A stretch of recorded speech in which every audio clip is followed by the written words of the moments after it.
Kali ini di bagian yang keempat dari seri khotbah Help from Above, pertolongan dari atas, saya akan bagikan kepada kita semua satu firman Tuhan yang judulnya adalah Aliansi Surga. Kalau kita ingin mendapat pertolongan dari atas, kita harus mensekurkan, memastikan bahwa kita jadi aliansi surga. Oke, ini satu kondisi yang penting sekali untuk kita pahami. Ibaratnya kalau negara beraliansi, artinya ada kerjasama. Kalau ada kerjasama berarti saling menolong, saling menguatkan, sehingga bisa punya kekuatan yang lebih besar. Sama seperti ketika Perang Dunia Kedua, ada yang namanya pasukan sekutu. Jadi itu terdiri dari beberapa negara yang saling bekerja sama, terus berperang dalam pihak yang sama, dan karena itu mereka mengalami kemenangan yang besar. Ya, ibaratnya kalau saudara kongsian sama teman saudara, partnership membangun sebuah bisnis. Anda punya kelebihan dalam sisi produksinya, teman saudara punya kelebihan dalam sisi marketingnya, kemudian saling bekerja sama sehingga akhirnya ada kekuatan yang lebih besar dan bisnis itu bisa berhasil. Nah, sama seperti itu, kita ini perlu membangun aliansi dengan surga. Kalau sudah ada aliansi sama surga, kita terdesak dalam keadaan membutuhkan, surga tidak akan tinggal diam. Surga akan datang dan menolong saudara. Akan ada help from above. Akan ada pertolongan dari atas. Bukankah itu yang dialami oleh Yosua ketika dia berperang melawan gabungan pasukan 5 kerajaan. Ini yang kita bahas minggu yang lalu. Gabungan pasukan 5 kerajaan itu memang beraliansi. Sehingga mereka jadi satu tentara yang besar. Yang sangat kuat sekali. Sedangkan Yosua, tentara Israel, kayaknya sendiri. Lebih lemah dibandingkan mereka. Akan tetapi yang mereka tidak tahu yang namanya aliansi, itu bukan hanya sama yang kelihatan. Kita juga bisa beraliansi sama yang tidak kelihatan oleh mata jasmani manusia. Dan Yosua dan tentara Israel ini beraliansi sama tentara surga. Sama kerajaan Allah. Ini yang tidak dipahami oleh gabungan pasukan 5 kerajaan. Itu sebabnya mereka nggak ngerti bahwa mereka sedang berperang bukan hanya melawan Yosua dan bangsa Israel. Tapi mereka sedang berperang melawan surga. Dan siapa bisa kuat menahan surga? Karena surga yang membackup Yosua. Karena surga mengirimkan bala bantuannya kepada Yosua. Maka pasukan sebesar gabungan 5 kerajaan itu pun dikalahkan, dipermain-mainkan. Seolah-olah gak ada apa-apanya. Dan Yosua mengalami kemenangan yang besar. Saya percaya dalam hidup saudara yang saat ini sedang menghadapi masalah, tantangan yang besar, kompetisi yang besar di dalam hidupmu. Kalau Anda tahu bagaimana membangun aliansi dengan surga, menjadi sekutu surga, maka mulai hari ini tantangan boleh besar, tetapi backup yang engkau punya dari surga lebih besar, lebih kuat. Anda tidak akan berperang sendiri, tapi Tuhan akan mengirimkan bala bantuan dari tempat maha tinggi sehingga ada kemenangan. Jadi sekali lagi saya ingin ajak saudara untuk menyadari pentingnya beraliansi sama surga, sama kerajaan Allah. Ya, itu juga yang dialami oleh bangsa Israel ketika mereka pertama kali keluar dari Mesir. Tadinya mereka budak, sekarang mereka jadi bangsa yang merdeka. Mereka keluar dari Mesir. Tapi baru berjalan langkah pertama keluar, gak lama setelah itu, Mesir tiba-tiba berubah hati, Firaun berubah hati. Dan kemudian mereka ambil keputusan untuk mengejar orang Israel. Anda harus tahu bahwa kalau ditandingkan antara Israel dan Mesir, jauh sekali. Israel ini adalah bangsa budak yang sudah ratusan tahun ditindas oleh orang Mesir. Jadi sebenarnya nggak ada tandingannya, jauh sekali. Sedangkan zaman itu Mesir punya militer terkuat di seluruh dunia. Ini bangsa yang paling powerful, negara adikuasa zaman itu. Akan tetapi yang tidak disadari oleh Mesir adalah sekalipun Israel ini lemah, tapi Israel punya aliansi yang sangat powerful. Israel ini beraliansi sama surga. Akibatnya tanpa Mesir sadari, mereka sedang berhadapan sama militernya surga. Militer di atas segala militer. Pasukan di atas segala pasukan. Mereka sedang berhadapan sama bala tentara, malaikat surgawi yang dikirimkan oleh surga untuk membackup bangsa Israel. Itu sebabnya sekalipun Mesir kuat, tapi kalahnya mengenaskan sekali. Kalahnya dengan begitu mudah, tak kalahnya dengan sangat menyedihkan sekali. Kenapa? Karena nggak ada yang bisa melawan surga. Tidak ada tandingan buat Tuhan kita. Tidak ada yang bisa menahan surga. Itu sebabnya hari ini saya ingin ajak saudara, apapun yang sedang Anda hadapi, tantangan sekuat apapun, sebesar apapun yang sedang Anda hadapi, saya mau katakan dan saya mau yakinkan saudara, kalau Anda beraliansi sama surga, surga menolong saudara, Anda akan mengalami kemenangan. Saya deklarasikan, terjadilah kemenangan dalam hidup saudara. Terjadilah terobosan dalam hidup saudara. Amin. Jadi saya ajak, jadilah sekutunya surga. Sekutunya Allah. Jangan jadi sekutu iblis. Kadang-kadang di masa seperti sekarang ini, kalau nggak hati-hati, sebagian orang karena kepepet, karena keadaan, terus kemudian tergoda untuk ngikuti cara-cara yang gak benar.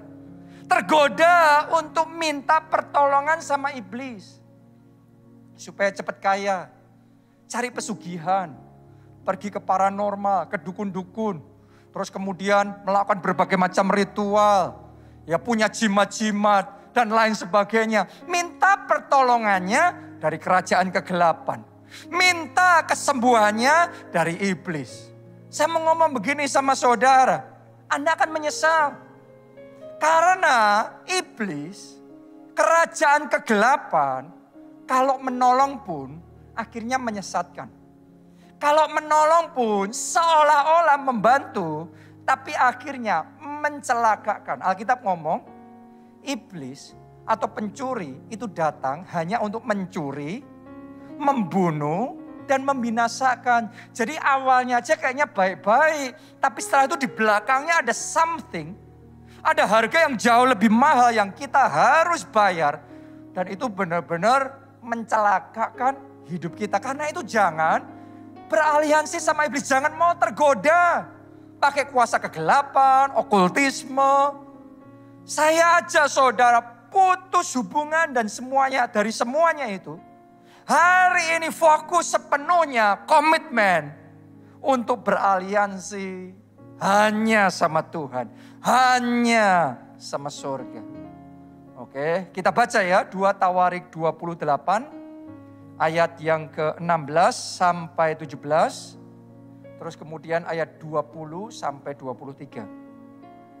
Pada waktu itu Raja Ahaz menyuruh utusan kepada Raja negeri Asyur untuk memohon bantuan. Jadi sampai Ahaz mau mohon bantuan karena dia ngelihat, wah kayaknya Raja negeri Asyur ini kuat, hebat. Jadi tergoda untuk mohon bantuan sama Raja negeri Asyur. Ayat 17, karena orang Edom telah datang pula dan mengalahkan Yehuda serta mengangkut tawanan-tawanan.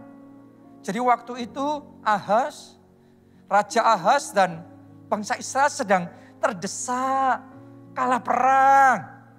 Terus mereka mencari pertolongan sama raja negeri Asyur. Ya, sekarang lompat ayat yang ke-20. Maka datanglah Tilgat-Pilneser. Itu nama dari raja negeri Asyur. Datang kepadanya hanya bukan membantu dia, melainkan apa? Menyesakkannya. Ini saudaraku. Kalau Anda minta pertolongannya sama pihak yang salah, bukannya terbantu, malah tambah kesesakan. Itu yang dialami oleh bangsa Israel pada waktu itu. Ayat 21, dia harus bayar dengan harga yang mahal. Walaupun Ahaz merampas barang-barang dari rumah Tuhan, dari rumah raja, dan dari rumah-rumah para pemimpin, dan menyerahkan semua itu kepada raja negeri Asyur. Namun perbuatannya itu tidak menguntungkan dia. Ahaz mau melakukan semuanya ini karena dia pikir itu akan membantu. Tapi bukannya membantu, sebaliknya raja negeri Asyur ini justru menyesakkan dia. Saya mau ngomong sama saudara, itulah nasib orang yang minta tolongnya sama pihak yang salah. Kalau sudah datang sama kerajaan kegelapan, datang sama iblis, dia bukan mau nolong kita.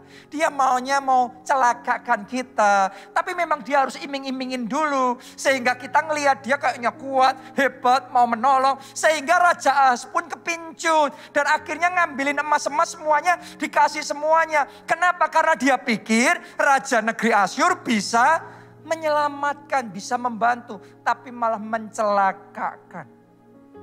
Hari ini saya ajak saudara jangan sampai memilih pihak yang salah. Karena Anda memilih kerajaan kegelapan, akhirnya celaka. Akhirnya binasa. Ini yang dialami oleh Raja Ahaz. Saya lanjutkan. Dalam keadaan terdesak itu, Raja Ahaz ini malah semakin berubah setia terhadap Tuhan. Orang kalau sudah salah jalan, itu bisa semakin tersesat. Ayat 23, ia mempersembahkan korban kepada para allah orang Damsyik yang telah mengalahkan dia. Pikirnya yang membantu raja-raja orang Aram adalah para allah mereka.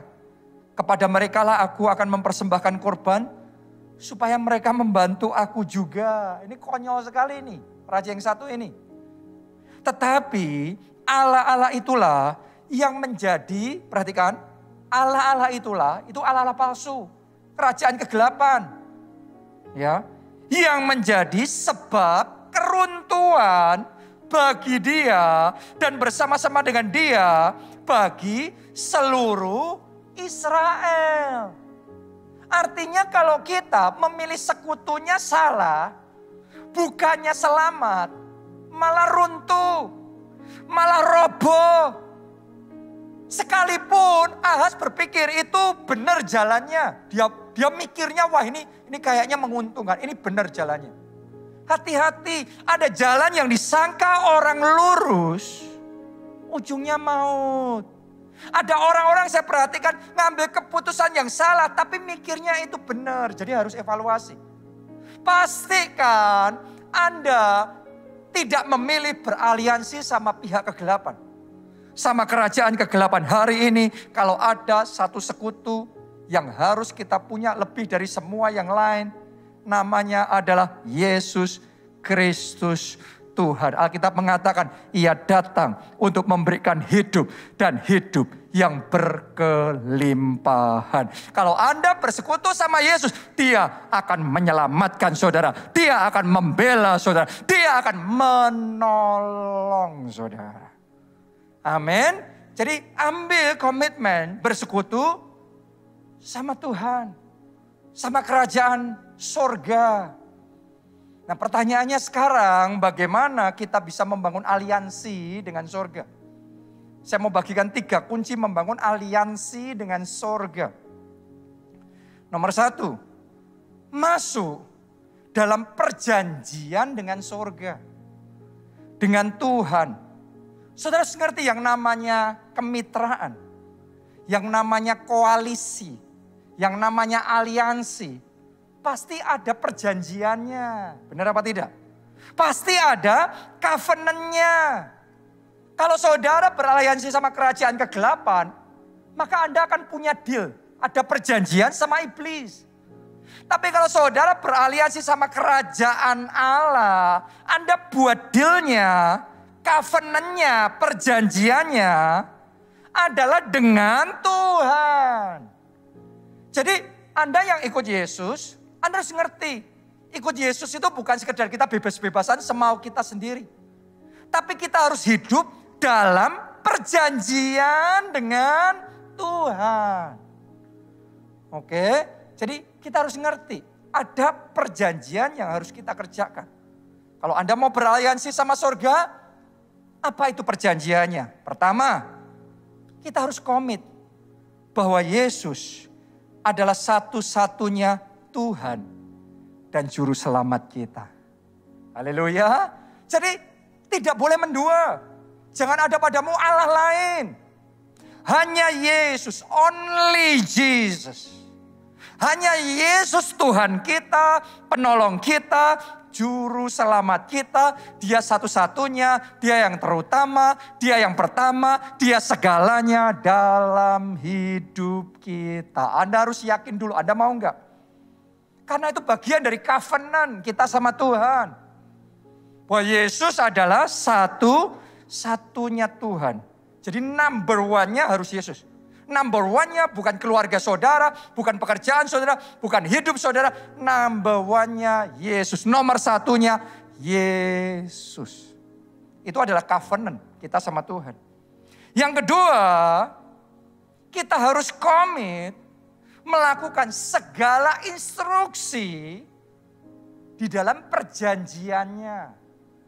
Oke, jadi ada banyak instruksi yang Tuhan berikan kepada kita di dalam perjanjiannya. Harus begini, harus begitu. Kita komit melakukannya. Ayo kita baca Ulangan 28 ayat 1 sampai ayat yang kedua. Jika engkau baik-baik mendengarkan suara Tuhan Allahmu dan melakukan dengan setia segala perintahnya yang kusampaikan kepadamu pada hari ini, maka Tuhan Allahmu akan mengangkat engkau di atas segala bangsa di bumi. Segala berkat ini akan datang kepadamu dan menjadi bagianmu jika engkau mendengarkan suara Tuhan Allahmu. Syaratnya mau dengar-dengaran suara Tuhan, terus mengerjakannya. Semua instruksinya yang Tuhan kasih sama kita, kita lakukan. Anda mungkin tanya instruksinya apa? Instruksinya Anda baca di buku perjanjiannya. Apa itu buku perjanjian? Alkitab kita. Makanya dalam Alkitab ditulis perjanjian lama, terus ada perjanjian baru. Kenapa? Karena Alkitab adalah kitab perjanjian. Jadi semua firman Tuhan, instruksi yang diperintahkan di sana, kerjakan itu. Kalau Anda mau punya aliansi sama surga, komit mengerjakan kitab perjanjian itu. Karena Tuhan berjanji jika engkau baik-baik mendengarkan suara Tuhan Allahmu dan melakukan dengan setia segala perintahnya, maka semua berkat ini akan datang kepadamu. Semua help from above, pertolongan dari atas, berkat dari atas, mujizat dari atas akan datang kepadamu. Itu bukan sama semua orang, sama yang mau baik-baik mendengar dan komit melakukan dengan setia kitab perjanjian itu. Kalau kitab perjanjian itu berkata, kasihilah musuh-musuhmu dan berbuatlah baik kepada orang yang membenci engkau. Mungkin secara perasaan manusia kan kita nggak enak dong, berontak dong. Itu kan musuh kita kok disuruh mengasihi. Tapi kalau Anda memang mau jalan sama Yesus, jadi aliansi surga, lakukan itu. Maka surga akan membackup saudara. Amin. Kalau Tuhan Yesus ngomong, pergilah, jadikanlah semua bangsa muridku. Saya nggak tahu dengan saudara, tapi banyak orang Kristen itu mendapat amanat agung Yesus Kristus. Kayaknya didiemin aja, kayaknya sudah kebal, kayaknya nggak peduli lagi. Oh ya, tapi nggak benar-benar bangkit jadi saksi. Kayaknya nggak tergerak. Saya mau ngomong begini, kalau saudara mau benar-benar beraliansi sama surga, hatimu tergerak tidak tergerak, tersentuh tidak tersentuh, tapi kita tetap komit sama amanat agung Yesus Kristus. Kita pergi dan menjadikan semua bangsa murid Kristus. Jadi hari ini ayo bangkit jadi saksi Kristus. Itu bagian dari perjanjian. Karena kalau Anda baik-baik mendengar dan melakukan dengan setia, maka semua berkat itu datang kepadamu. Anda jadi sekutu surga. Kalau kita perjanjian berkata, bawalah seluruh persembahan persepuluhan ke dalam rumah perbendaharaan dan ujilah aku, apakah aku tidak membukakan tingkap-tingkap langit dan mencurahkan berkat sampai berkelimpahan. Saya nggak tahu apakah saudara merasa nyaman apa tidak nyaman dengan kitab perjanjian itu. Tapi kalau Anda mau jadi aliansinya sorga, sekutunya sorga, kita harus dengar-dengaran akan firman Tuhan. Dan komit melakukan dengan setia. Maka Anda akan melihat tingkap-tingkap langit dia bukakan. Dan berkat dia curahkan sampai berkelimpahan. Surga akan komit. Kita harus komit. Maka surga akan komit dalam perjanjian. Banyak orang Kristen gak komit sama perjanjian sama Tuhan. Tapi maunya Tuhan yang suruh komit terus. Saya mau ngomong sama saudara, kalau kita komit sama perjanjian kita sama Tuhan, maka Anda akan melihat surga membackup saudara. Melalui masa seperti apapun, musim seperti apapun, surga akan backup saudara. Saya sendiri benar-benar dibawa di dalam perjalanan pribadi sama Tuhan, ngalami yang namanya kuasa di dalam perjanjian sama Tuhan. Ketika kita komit melakukan semua covenant of blessing. Perjanjian berkat itu kita komit, kita mengerjakan semuanya. Tuhan kita tuh setia. Melalui masa pandemi, masa resesi, masa krisis. Banyak yang rontok, banyak yang turun, banyak yang jatuh. Banyak yang cuma survive, bertahan saja. Tapi benar-benar buat kita, buat gereja kita, seperti kayak ada tangan Tuhan yang menopang. Seperti kayak ada anugerah Tuhan yang terus tersedia. Gak peduli musimnya seperti apa. Sehingga akhirnya di masa seperti ini, benar-benar pemeliharaan Tuhan nyata atas kita. Benar-benar kita dimampukan untuk kita terus maju from glory to glory. Dari kemuliaan pada kemuliaan. Benar-benar semua proyek-proyek yang Tuhan suruh kita lakukan. Dan kita berani maju untuk mengerjakan dengan iman. Tuhan janjinya setia. Semuanya Tuhan cukupkan. Tuhan limpahkan. Bahkan ada kemenangan gilang gemilang terjadi. Itu sebabnya saudara yang komit sama perjanjian berkatnya Tuhan. Anda nggak terlalu pusing dengan musim pandemi atau bukan, musim resesi atau bukan. Anda yang pasti satu, komit melakukan semua instruksi dalam perjanjian berkat itu. Dalam kitab perjanjian itu Anda akan melihat Tuhan jadi jaminannya dalam hidup kita. Amin. Haleluya. Itu yang pertama. Sekarang yang kedua, bagaimana membangun aliansi dengan surga. Yang kedua, masuk dalam persekutuan yang intim dengan Roh Kudus. Jadi ternyata kalau kita mau jadi aliansi surga, kita harus membangun kedekatan sama surga.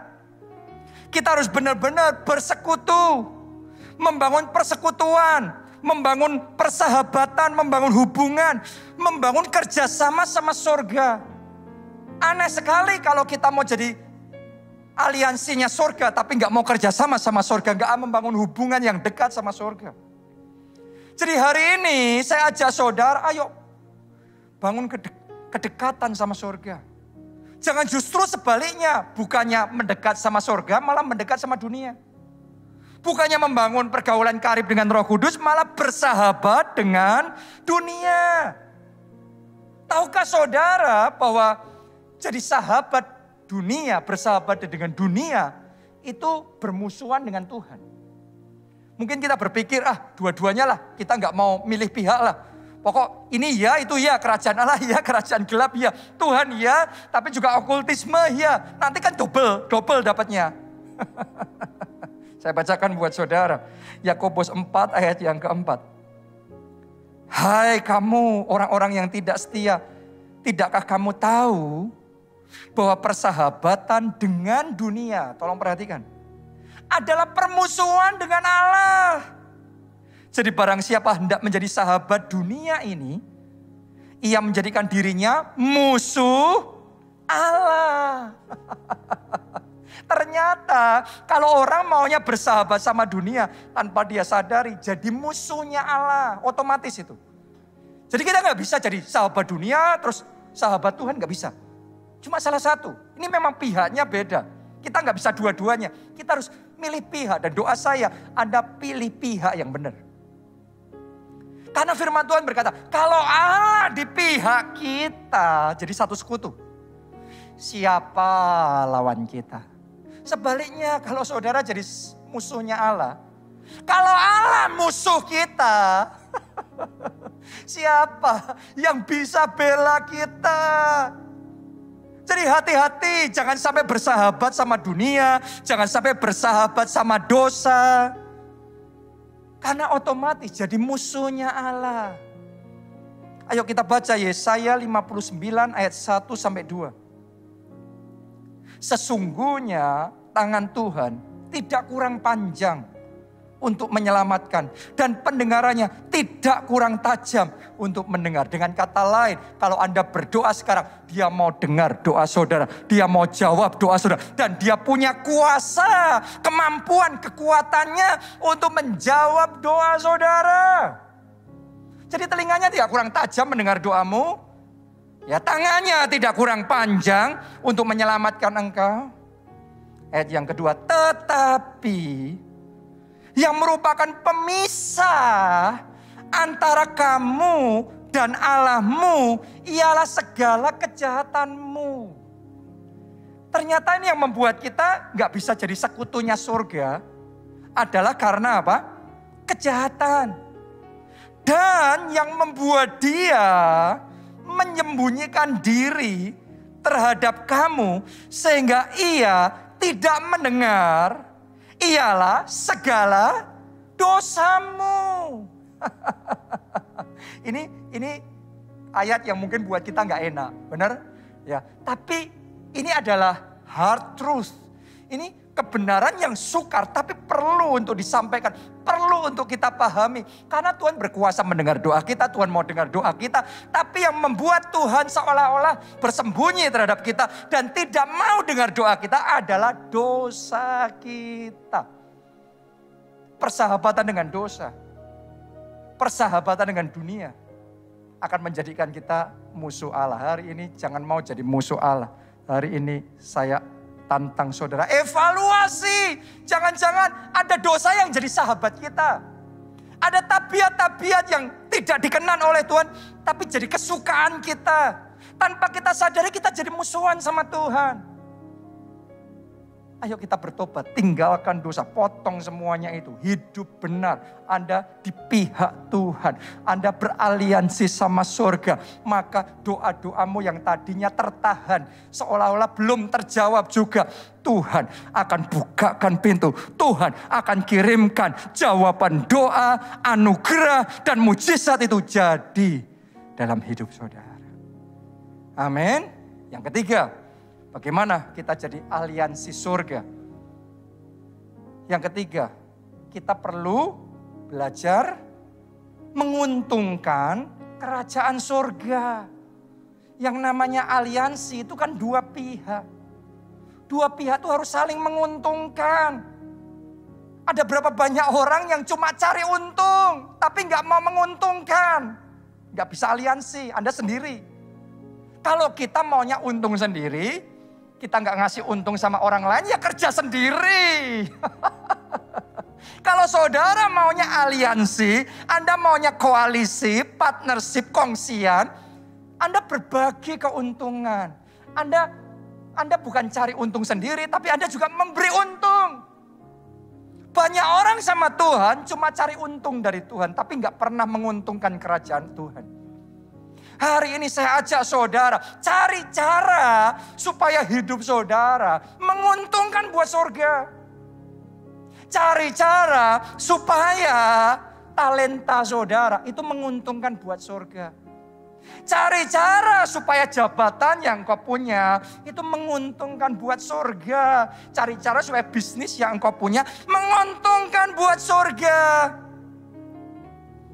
Melalui perkataan, melalui perbuatan. Cari cara bagaimana kerajaan surga maju melalui kita, diperluas melalui kita, dipermuliakan Tuhan melalui kita. Kalau kerajaan surga diuntungkan, saya yakinkan saudara, dalam hidupmu enggak kurang keuntungan demi keuntungan akan Tuhan berikan dalam hidup saudara. Matius 6 ayat 33, carilah terlebih dahulu kerajaan Allah dan kebenarannya, maka semuanya ditambahkan kepadamu. Oh, jadi koalisinya surga itu paling enak. Anda pokok all out saja sama surga. Surga yang memastikan semuanya ditambahkan kepadamu. Jadi hari ini saya ajak saudara, ayo komit menguntungkan kerajaan surga. Dan Anda akan melihat bagaimana pertolongan dari atas Tuhan berikan dalam hidup saudara.